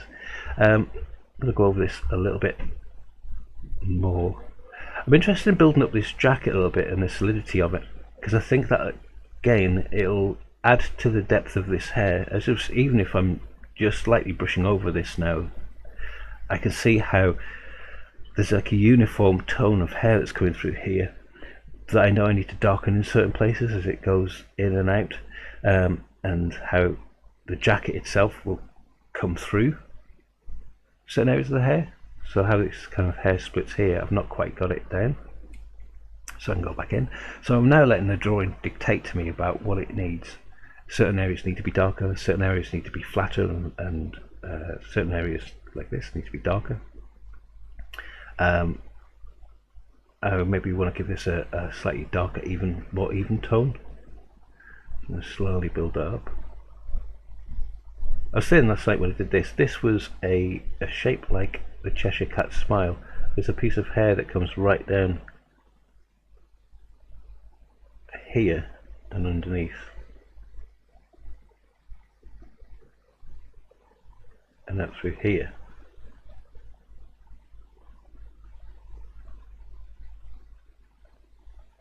That's all the same there. So this is a piece of hair that comes out and around, and it's fallen from this hair. It's just a curve, but I actually drew this kind of shape last night, and it's reminded me of the shape of a neap moon. A neap moon is, you get a full moon, a crescent moon, and you get a neap moon. Neap moon will give you a low tide. There's a slight slither, and it's the same thing the Cheshire Cat smile would be from Alice in Wonderland. And that's what the shape reminded me of. So I was kind of drawing that shape because I could see it in the reference photograph. So I know it's an abstracted way of thinking about things, but it takes the pressure off of trying to draw hair and trying to draw a dress underneath that hair and the illusion of the ribbon and how it blends into it. If you thought about all those different aspects of this portrait, how are you going to draw them? It could be quite overwhelming. So to break it down, I just looked at the shape and went, oh, it's that shape. That's a bit I'm going to do, because it gives me the curve and flow of hair. Now there's more subtlety in it as you develop the shape, about tones and textures, things like that. It starts to let you know what needs to be a little bit darker, and how that dark slowly drifts out into highlight, and I can see where that shadow needs to be a little bit darker here. And as I do that, and then it tells me that this bit needs to be a little bit darker and this hair is darker. I can go across that. And always I'm bouncing back to the reference picture. So my eyes are bouncing backwards and forwards, where I am in my drawing and what is my reference telling me. Now again, you don't have to be a complete slave to the reference. You can make choices about, I need to give more depth to this, I need to feel a bit more solid. I don't like the wispiness of that, I want to build it out more blocky, maybe more architectural, more graphic. You know, this is where your artistic flavours and your styles that you like, that you may have, as we talked about before, picked up from other artists. How you can pull those things into your artwork, because you're aware of them. So if it's a graphic line that you like, then the fluffy softness of this hair coming down might not appeal to you. So you do a more graphic line, but you know where the hair is, so you can follow that line now. I want to kind of try and capture a more true likeness of this image, so I need to be aware of the qualities of the image, what I'm looking at. When I'm looking at the tones, I need to build them up slowly and together, and I need to get an accuracy so they read well as Andrea and not become an abstracted shape of her.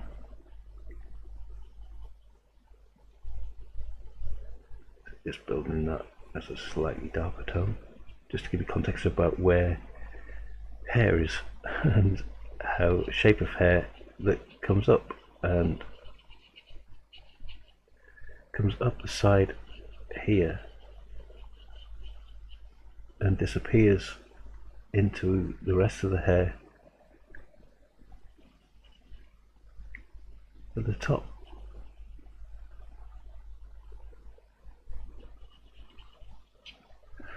So it's just a thin slither of hair that I've just put in, which you can't quite see on your screen because you're a little bit further away. If I zoom in, you might be able to see that I've just done that.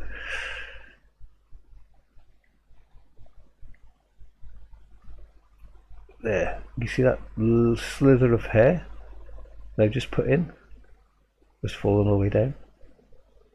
Now, now zoom back out.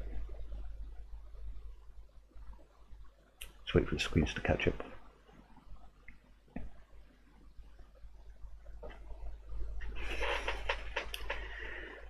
Yeah, there we are. That is just one little line, but it's giving me the kind of the border of where she is and how that hair comes in, and how some of these lights that I've got in there maybe a bit further out.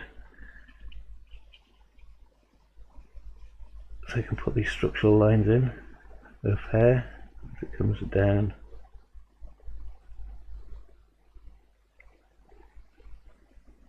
Down and around.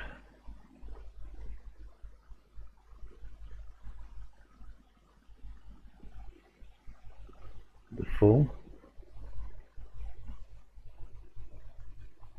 This is further back this way, which gives me the structure of her dress underneath.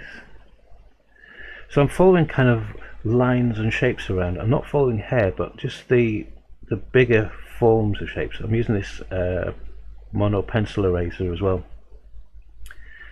just to follow that shape around, just to help me so I don't lose it in the mix of things, following that shape around and how it comes down here as a piece of hair. And because I'm drawing lightly, any graphite I put on there is going back to the white page. Now as it comes down here, it's not as white as this bit. Now at the minute it is because I just rubbed it out, but going back to the soft brusher brush, if I just brush over that, it softens it to a point where it starts to get a little bit darker. Now I'm not using my pencil to make it darker, I'm using the graphite that's already on the page just to fill in or flow over that highlight, to soften it a little bit, to take it back a tone, a very subtle tone, so it goes dark, a dark light, to a light bit, to a darker bit, to a mid-tone light bit here, and then back into the tone of the hair up here. So I'm following lights and darks, and sometimes those shapes are not structured like in the shape of the Cheshire Cat smile. It literally follows the form and gets lighter and darker, but I need to place them in the right place. So I'm constantly looking at where that highlight falls and where it is in conjunction with everything else. So this whole area here is a little bit darker, so I'm going to use my pencil to kind of lightly tone in, just like I did with this area here of the background, to tonally take that down. And then what I'm finding is I'm not drawing the edge of this highlight of hair, I'm allowing the tone of this area to dictate where those things are. Where I had that structural line and I blend that into the tone, the line starts to disappear and I'm left with the highlight of this hair. And the same thing for this Cheshire Cat smile curve that comes around. This whole area is dark, Now what I can also start to do at this point, because there are obviously white spots on her top, every white spot on her dress, the polka dots, are not perfectly round. There are slight ellipses that follow the shape and form of her dress, and as they go around and underneath the other part of the jacket, they turn to very thin ellipses, and where they fall down underneath this part of the jacket, they're very thin slithers. As they move across the top of the chest, they are more circular, but I want to try and keep them, start to put those in just as a way of guiding where the form of her dress is going to be, because it's going to help create that believability. If I just start sticking in random dots and random circles, but I've put them in circular straight on, it then jars with the illusion of her body being in that direction. You know, the angle of her body is side on, so you can't possibly see a circle straight on. It's going to be ellipsed. So I've got to be thinking about, I know what a polka dot is, I can't just draw polka dots, I've got to draw the polka dots on this figure in that pose. So often when we think we know how something looks, we kind of rush ahead and stick it in and do circles, but then they won't sit quite right on the form of the figure that we're doing. So you need to kind of think about those things. Hopefully that helps.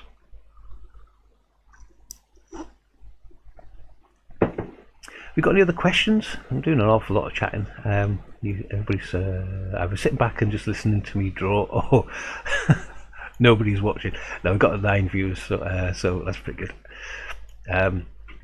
I say sometimes people watch this on catch up, and then I get messages later on through the week, and I can see the numbers watch up as well, or people just sit back and they're kind of, what do they call it? They call it something on Twitch. Oh, it's not spying. What's the phrase they use for it? It's something I heard. It's not ghosting. I can't remember what the phrase is. I heard it on this week, and I thought it was such a cool phrase, and it's just because I'm getting old, zipped out of my head, kind of spooking in the background, everything sort of lurking. So some people just have it on in the background, and I've managed to do a way where you don't actually see kind of who's watching and stuff, which is quite funny. But yeah, if you have any questions or anything I'm talking about, and I say you don't have to agree even. I don't mind if people disagree, because a point of view is a good start for a conversation. Sometimes in conversations like that, I learn stuff. This is the discovery. It's not necessarily learning in the academic sense, but understanding something and appreciating something, and maybe mulling something over in a different format is good. If you thought you were doing something that was always right and you were 100% right all the time, I think you get a little bit too dictatorial and arrogant, and there's no way that anybody knows everything about art, so everybody's got a route to learn, and that including experts. Oh God, I just saw something else pop something up there. No, was that my eyes just playing tricks on me? I thought somebody else put a little message up there somewhere. Just got to check the other chat, make sure the stream is okay.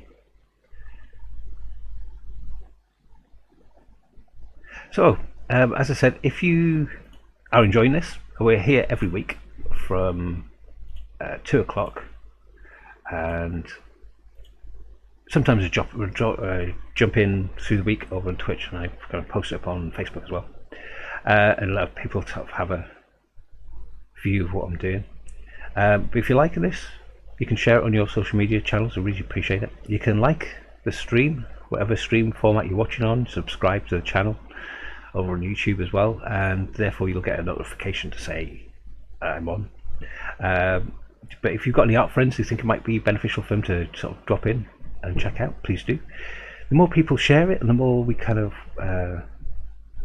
interact, the more you tell me about the types of things that you like or that you want to see, I can basically facilitate that for you.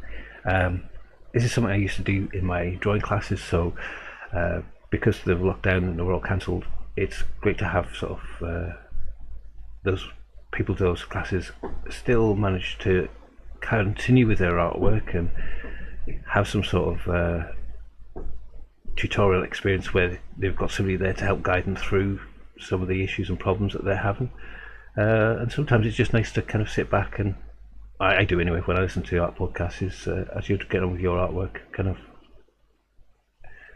tune into somebody else talking about their artwork, and it can actually have an effect on what you're doing.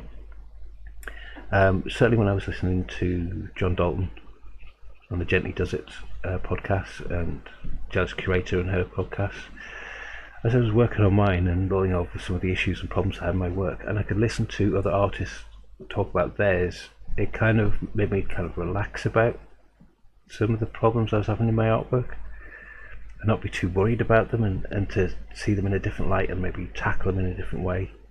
It took the pressures off that way, which is really helpful, really beneficial. Oh, the other thing I want to talk about as well, I did highlight it in the video about portraiture that I did this week, but I'll highlight it to you guys as well.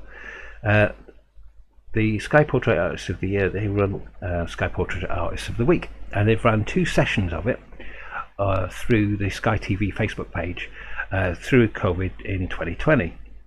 So they did 2 sessions of 9 weekly sittings of a celebrity, and they took an artist from the show previously, and they put them together for 4 hours on a Sunday at 10 AM. They're going to be doing it again for season 3, which is great because it's a great experience. It's a great way for artists to communicate about artwork. It's a great way to see what's out there, to see what people are doing and producing. It's interesting and to see how people with the same subject matter come up with a different result. And they're going to be doing that on the 21st of February, starting at 10 AM on a Sunday from the Sky TV Facebook page, and it'll be broadcast over the next 9 weeks after that. And they're going to be using what they've said. They didn't actually say celebrities this time. They've said that people who had been working in lockdown. So it'll be interesting to see who they're actually going to be using this time. It's a bit like, oh, who's this going to be? But it might be interesting just to listen to the conversation about the artists, about how they produce things, and they've always been interesting. Each week they've been interesting in how they have, how the artist has rendered or created a portrait. Now they've kept to their style or genre of work that they normally do, but they've always managed to tell an unspoken narrative story of the person as well on the day, which is quite interesting. You can have a go and draw along or paint along with it yourself, and you get a chance to upload your image to Instagram. And if you do that and put in the hashtag myPAOTW, which is my portrait artist of the week, you get to share it with them, and they look and review through all of the artworks that are produced, and they pick a winner and a runner-up, a second and a runner-up, for their favourite of that week. That's the judgmentals. So you've got Tajang Schoenberg, Kate Bryant, Kathleen Serrano, and it's hosted by Joan Bagel. So all the guys from the show itself are there chatting away, and they react to what people are saying as well, which is interesting. You get to manage to interact directly with the conversation, which is really important, and part of that conversation that goes along in that chat bar whilst the thing is streaming is really interesting, to hear what people's thoughts and takes on certain things are. So yeah, looking forward to doing that. So I'm going to be having a go at painting and drawing all the way through it. So if you want to challenge yourself and have a go to, do that. So that'll be every Sunday for 9 weeks from the 21st of February. So there's a bit of a shout out for them. It's handy. It's handy if as a resource for learning. Yeah, couldn't get any better, because you get some good tips as well from the artists. The stuff I've picked up on there, even just the practice of doing a portrait every week for 9 weeks is good practice. It's taught me to be a little bit more efficient in certain ways, because I've tried to keep to the 4 hours. You don't have to. You can spend the entire week doing the portrait if you wanted to. And there's been people since the last season who've continued to do the different portraits, because it's the broadcasts are available on Sky Facebook page, So you're still seeing pictures of the celebrities still pop up on the Instagram hashtag. If you go to it, there's about, I said in my video, there's about 83,000 portraits. There's not. There's about 38,000 portraits done. That's still an awful lot of portraits to look through and review. Have a look through and review them and find out what's interesting to you. Visually, you know, who did them? What artists are they? Are they on Instagram too? Well, they probably are because they posted the hashtag up. Have they got any other artworks that they're producing? It can be a great resource to learn a lot of things about the artists that you like and the styles of artworks that you like, because there are many different ways of painting a face. So it isn't just about the realism of that person on a day. A lot of people have done some amazing works in all different manner of mediums, and it might be something to kind of inspire you to try something new in your artwork. Hope all that'll make sense. So as I'm building this up,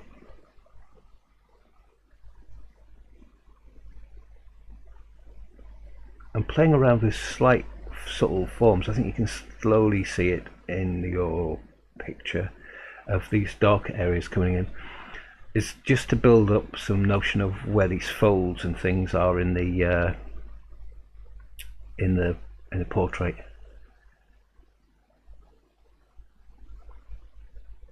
There we go. Just make sure that I haven't lost anybody. There we are. Good. You're all still there.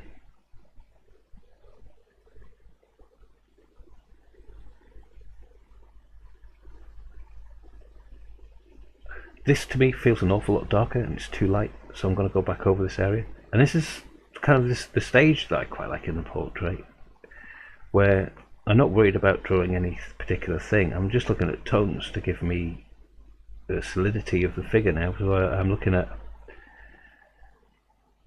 you know, building up areas of darkness and light, and to give me a sense of depth and structure.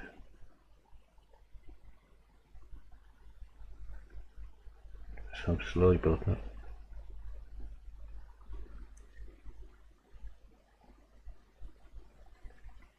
This is definitely darker here. Put this little indicator in of the shadow coming back up that way as well.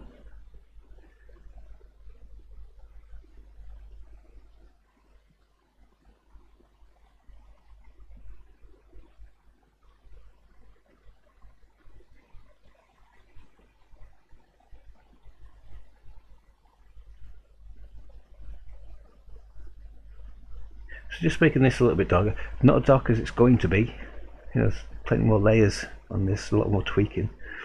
But making this a little bit darker is helping me figure out the form and shape of this hair. It's lifting the hair further forward, blending these lines and depths of shadows together. It's slightly lighter up here, and as it comes down it gets darker. So I can think about the application of my pencil as to do that.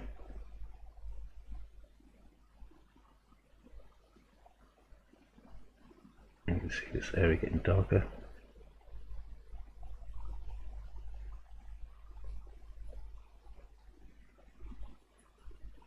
It's funny, as it gets darker down here, it gets darker and then lighter just here where there's a bit of a highlight, and then gets darker again here. So you might think, oh, light to dark, but then there's also light to dark going that way as well, and how it then moves and folds and dips in and out. And that's all I'm doing. I've drawn basic shapes of where all these ins and outs of lights and darks are, and I'm just now starting to kind of find the form of the shadows that are in between all of that and how they pull it all together.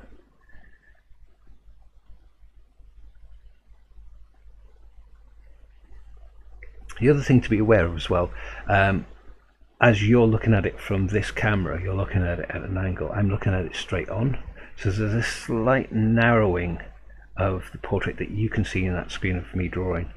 It's not directly straight on this way. The only reason why you can't see it directly on this way is I'm sat here.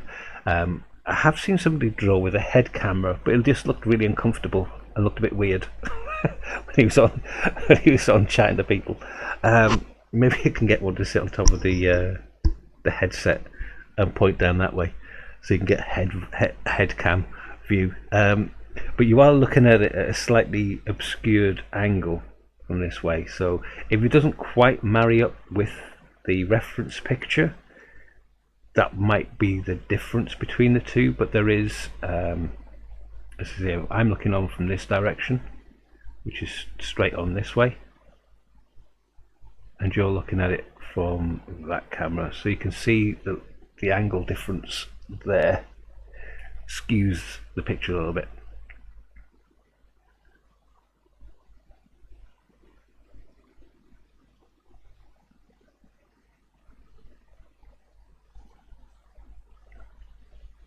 I'm still looking at this the shoulder, and I'm going to do the same thing as I did down here, just start to play around with some of the forms and shapes of the shadows that I've got going here now, just to give me a bit more structure.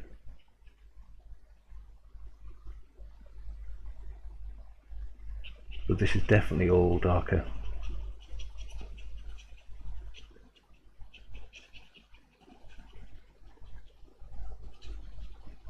And this part, in context of the rest of it, is lighter, so I know that this part has to be even darker, but it's got sort of curls and twists in the material as it's wrinkled up for at the back there.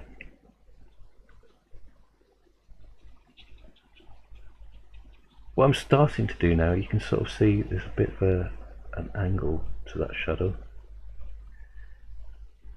is follow the form in the same direction. So as that comes down this way, I'm shading it in that direction. I'm starting to add a direction now to build in some of the forms, whereas before I was just doing carpet blank straight left and right to give me a flatness to it. Now I'm starting to build in a direction of my shading to follow the form that I'm drawing. So as this comes down, it follows down in this angle.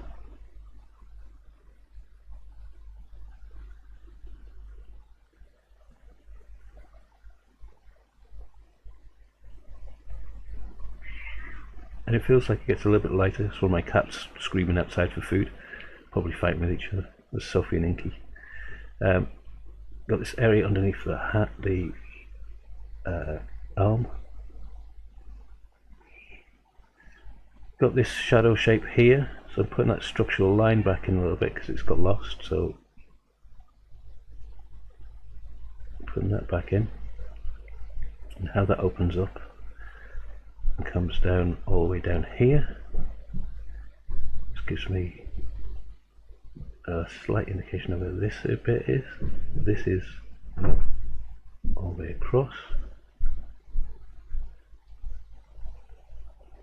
There is a shadow that comes across underneath the arm this way as well, very subtle shadow. And now I can do this shadow coming down this way. So again, it's how you can build up basic structure and the illusion of something turning, going from light to dark. You can do that in light blocks of tone as well, and then build those up and blend them together, so you get the subtleties of an arm going from light to dark and how it turns across because of all the folds and undulations of the material on it. You can build that up and start to sculpt it in as you're drawing it, and that's how I do it. I just literally look at the tone. I've got the overall shape, look at the tones. This tone here comes out this direction as well, and I'm starting to put that tone in. Not dark as it is, it's just a suggestion of that tone. But as I do that, I see that this becomes lighter. I know that this needs to get darker. There's curves and creases in there. This comes up over the shoulder a little bit, but this whole area is lighter than this bit. This bit is darker. Again, I go over this whole area. And it comes down. There's almost like a seam line which is running down this way, so I'm going to put a little light line for that seam line, seam of the jacket, and it kind of joins up there, and one comes across that way. So this is like actual things in the drawing which I'm just hinting at really subtly, and then it just helps me focus where these lights and darks change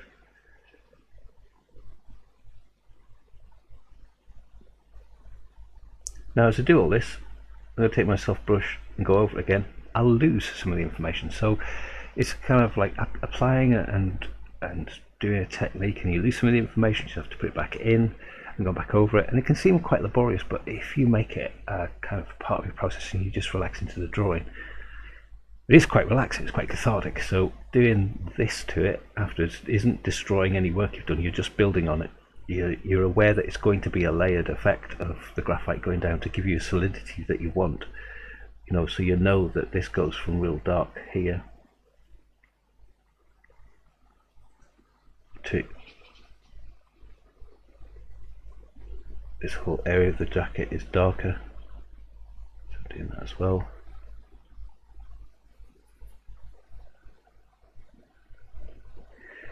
You don't just use mop brushes, you can use comb bowls, they work really well. You can use tissue paper, that can sometimes work, or kitchen roll, but don't. The trick is not to scrub your paper, it's just to lightly do it, build it up lightly.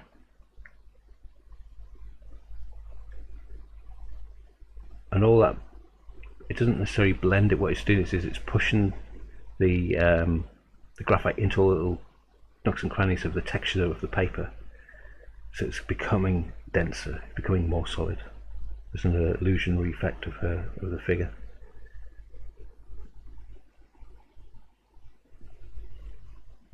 It's the same process I use when I'm putting on something that's really dark in graphite. People often go, "Oh, like it looks very shiny," and how do you stop it looking? Excuse me. How do you stop it looking scratchy?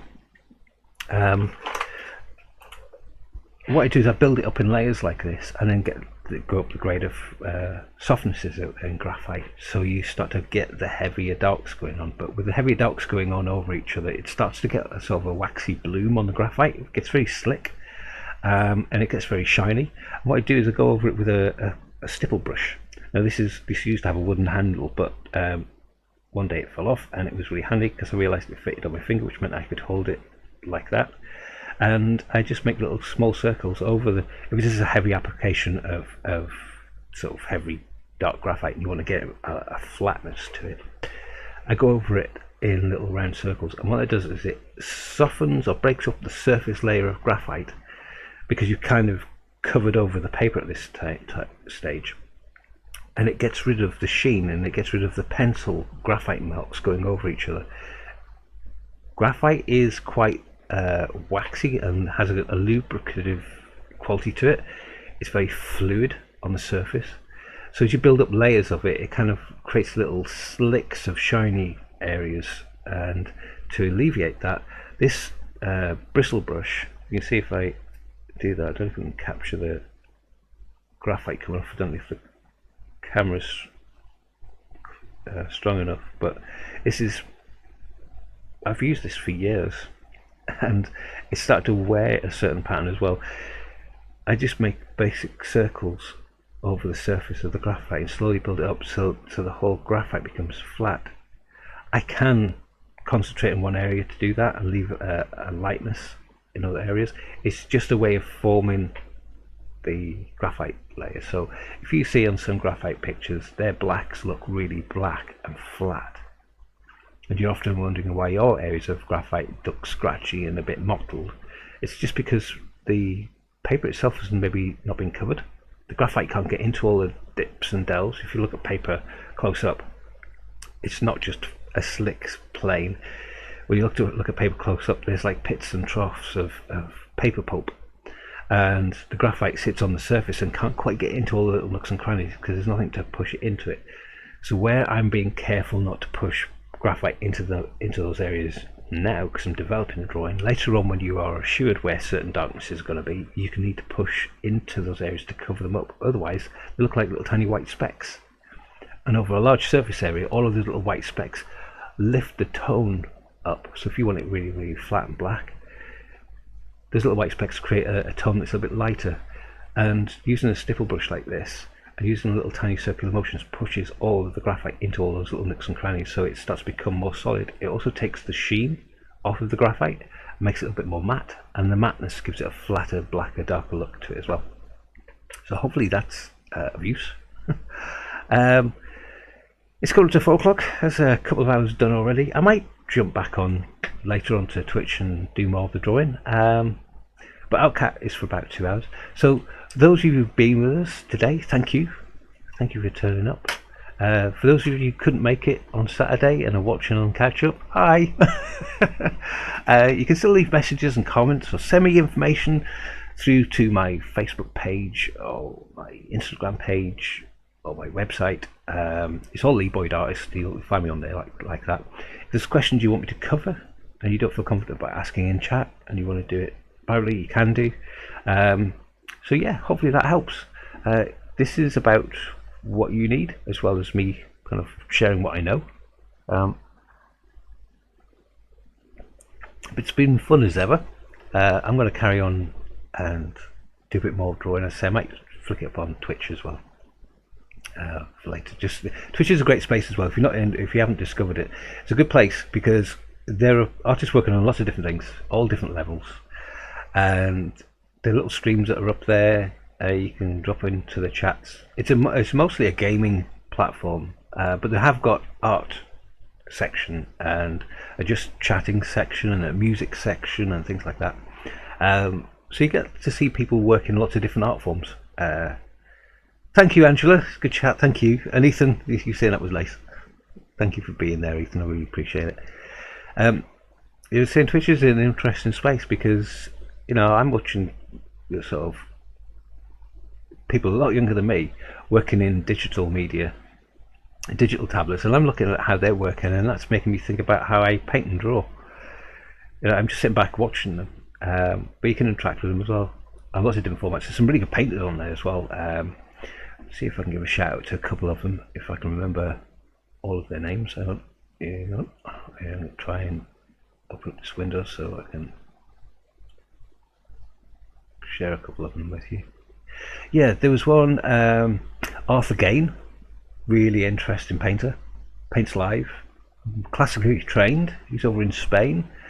Professor S. Huntington, quite a surrealist painter, quite a character. She paints in pastel and chalk on a blackboard and spends quite a few sessions creating a picture, then she just washes it all off. So none of these things physically exist anymore. There's Gregorio Peppo. I was watching a video by him. He does a lot of sort of game playing, but then he does some very interesting structural understanding of drawings and just chit chats and draws them all out. I said there's loads more of them to kind of discover on there. Another good one is Lee AHD. No, it's not me, Lee. It's Lee AHD. I'm going to give a shout out to him as well. Really lovely guy, lovely painter. He's done some wonderful portraits. I've been following and watching his work over on Instagram as well, while we're checking out. So there are a couple of shout outs on for guys over on Twitch. If you know of any artists that you want to share or talk about, please do. When you're in the chats and stuff, it's been great. But as I say, it's hit 4 o'clock, so I'm going to give this podcast a pull and call it a day, because live streaming on 3 different platforms is quite a juggle. So I'm going to take a break and I might be back over on Twitch a little bit later. Okay, guys, thank you so much for being here. See you all again next week, 2 o'clock, same time.